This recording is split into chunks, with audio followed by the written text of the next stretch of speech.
আসসালামু আলাইকুম গাইস। তো আজকে তোমাদের সাথে শেয়ার করব আমাদের দোকানদারির জার্নিটা, মানে খোলা থেকে শুরু করে একদম বন্ধ করা অবধি।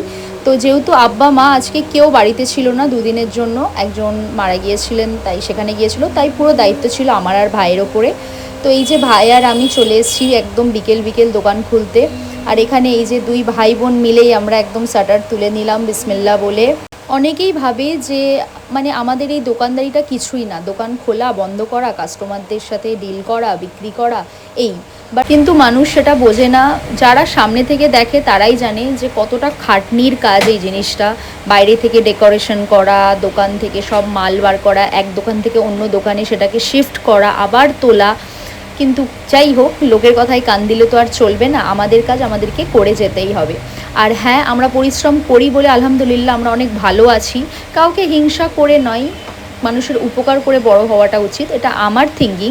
এনিওয়েজ, তো দেখো এই যে এক এক করে আমি সব মালগুলো বাইরে বার করে রাখছি, কারণ ভাই ওই দোকানটা খুলবে বলেই।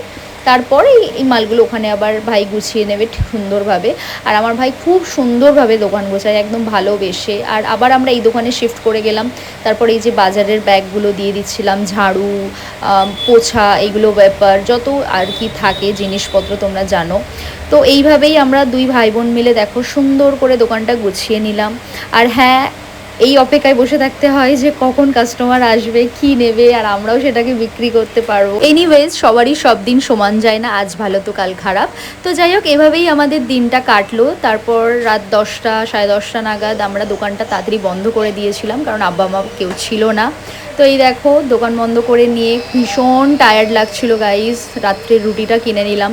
তো এইভাবেই আমাদের দোকানদারি হয় অ্যাজ ইউজুয়াল। ভিডিওটা ভালো লাগলে please like, share and comment করে দিও।